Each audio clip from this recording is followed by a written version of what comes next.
চাওক দলে মোক এটা দায়িত্ব দিছে চালাকাটি সমষ্টিৰ পৰা ইউ পি পি এল দলৰ সন্মানীয় সভাপতি তথা বিটিআৰৰ চিফ প্ৰমোদ বড়ো ডাঙৰীয়াই এই যে নিৰ্বাচন পঞ্চমবাৰৰ বিটিচিৰ যিটো নিৰ্বাচন ইয়াত পাৰ্টি হিচাপে মোক ঘোষণা কৰিছে মোক এটা দায়িত্ব দিছে যে চালাকাটিৰ পৰা জিতিব লাগিব চালাকাটি অঞ্চলৰ উন্নয়নৰ স্বাৰ্থতে তেখেতে মোক পাৰ্টি দিছে আপোনালোকে দেখিছে আজি আমি এই চালাকাটি ব্লক আমাৰ ইউ পি পি এল দলৰ ফালৰ পৰা ইয়াত আদৰণিৰ এটা ৰেলী তেওঁলোকে কৰিছে এই আদৰণিৰ ৰেলীত মই অংশগ্ৰহণ কৰি ইয়াত দেখিবলৈ পাইছোঁ বিভিন্ন জাতি জনগোষ্ঠী আমাৰ পাৰ্টি ৱাৰ্কাৰৰ বাদেও বিভিন্ন চালাকাটিত থকা বিভিন্ন দল সংগঠনবিলাকে আজি আহি পেলাই আজিৰ এই আদৰণি যি ৰেলী এই ৰেলীত মোক তেওঁলোকে সম্ভাষণ জনাইছে আৰু আমি আশা কৰোঁ যে এই চালাকাটিত পৰিৱৰ্তন সকলোৱে বিচাৰিছে আৰু যাৰ কাৰণে আজি আমাৰ যিটো পাৰ্টিৰ যিটো হিচাপ পাৰ্টিৰ আমাৰ যিটো সদস্য এই চালাকাটিত সমষ্টিত ইতিমধ্যে আমাৰ 25,000 হৈ গ'ল মানুহবিলাকে পৰিৱৰ্তন বিচৰাৰ কাৰণেহে হৈছে এইকাৰণে এই চালাকাটিত আমি সহজে জয়যুক্ত হ'ব পাৰিম কাৰণ ৰাইজে দেখিছে প্ৰমোদ বড়োৰ দ্বিতীয় চৰকাৰ আকৌ আহি আছে এই চালাকাটিয়েও যাতে প্ৰমোদ বড়োৰ চৰকাৰৰ অংশীদাৰ যাতে হ'ব পাৰে প্ৰমোদ বড়োৰ চৰকাৰৰ লগত যাতে চালাকাটি সমষ্টিও থাকিব পাৰে তাৰ কাৰণে চালাকাটিৰ ৰাইজে স্বতঃস্ফূৰ্তভাৱে ওলাই আহি আজি ইউ পি পি এল দলত যোগদান কৰিছে আজিও ৰেলীৰ আগে আগে প্ৰায় 11জন মহিলাসকলে বিশেষকৈ ইয়াত মাৰ্কুচ ৰাজবংশী মহিলাসকলে আজি ইয়াত যোগদান কৰিছে তেওঁলোকে আগত বেলেগ বেলেগ দলত আছিলে বেলেগ বেলেগ সংগঠনত হৈ কাম কৰিছিল কিন্তু তেওঁলোকে বুজি পাইছে নহয় এইবাৰেও যিহেতু প্ৰমোদ বড়োৰ চৰকাৰে আহিব গতিকে নিজৰ দল নিজৰ সংগঠন এৰি পেলাই তেওঁলোকে আজি ইউ পি পি এলৰ দলত যোগদান হৈছে প্ৰত্যেক দিনাই বিভিন্ন অঞ্চলত আমাৰ যোগদান কাৰ্যসূচী হৈ আছে গতিকে ইয়াত এতিয়া বিৰোধী দল বহুত দুৰ্বল হৈ আছে গতিকে এই নিৰ্বাচনত আমি খুব সহজে চালাকাটি সমষ্টিৰ পৰা U P P L party আমি জয়যুক্ত হ'ব পাৰিম আমি ইতিমধ্যে কৈছোঁ এই নিৰ্বাচনত বহুতো ৰাষ্ট্ৰীয় দল বহুতো আঞ্চলিক দলে খেলিবলৈ বিচাৰি আছে মষ্ট ৱেলকাম যিহেতু বিটিআৰ এতিয়া শান্ত এটা অঞ্চল গণতন্ত্ৰ ইয়াত প্ৰতিষ্ঠা কৰিছোঁ সেইকাৰণে সকলো দল ইয়াত অহাটো স্বাভাৱিক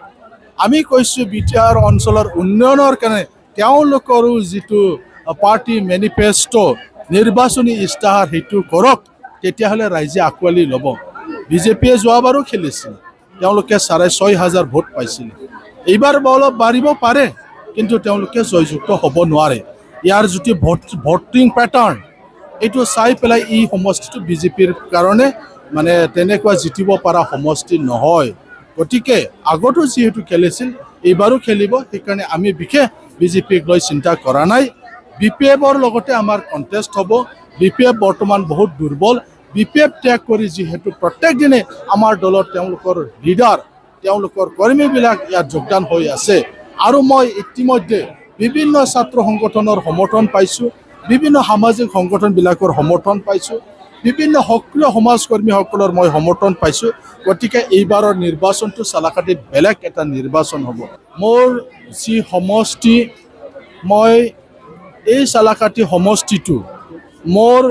30 নং কোকৰাঝাৰ পূব বিধানসভা সমষ্টিৰ 50%তকৈ বেছি এই অঞ্চলটো মোৰ বিধানসভাৰ অন্তৰ্গত আছে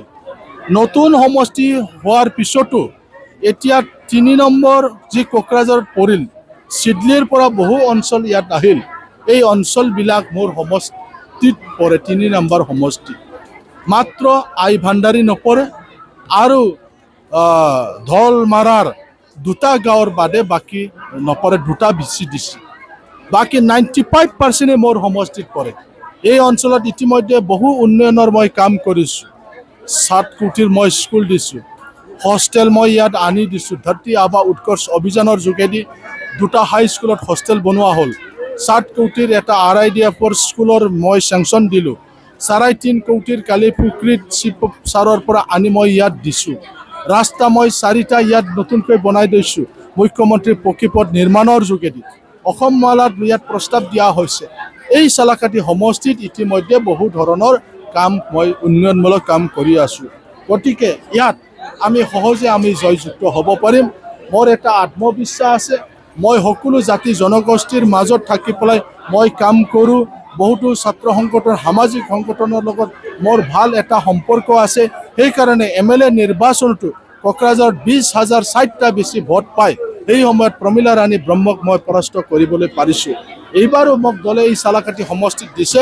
3বাৰৰ বিজয়ী দেৰহাজাত বসুমতাৰীৰ বিপক্ষে মই সেইটো ডাঙৰ কথা বুলি ভাবা নাই ৰাইজৰ আশীৰ্বাদ মোৰ লগত আছে ৰাইজৰ হৈ মই যেহেতু কাম কৰোঁ সকলো জাতি জনগোষ্ঠীৰ লগত মই মিলা প্ৰীতিৰে থাকিবলৈ মই চেষ্টা কৰোঁ মই ইয়াত সমন্বয় কৰিবৰ কাৰণে কাম কৰি আছোঁ গতিকে সকলো জাতি জনগোষ্ঠীয়ে আমাক ভোটদান কৰিব ইতিমধ্যে আমাৰ 25,000তকৈ বেছি দলৰ সদস্য সংখ্যা হৈ গ'ল গতিকে ইয়াত জিকিবলৈ হ'লে মাত্ৰ 18,000 পালে হয় গতিকে আমাৰ 25,000 ইতিমধ্যে হৈছে গতিকে এই নিৰ্বাচনত আমি সহজে জয়যুক্ত হ'ব পাৰিম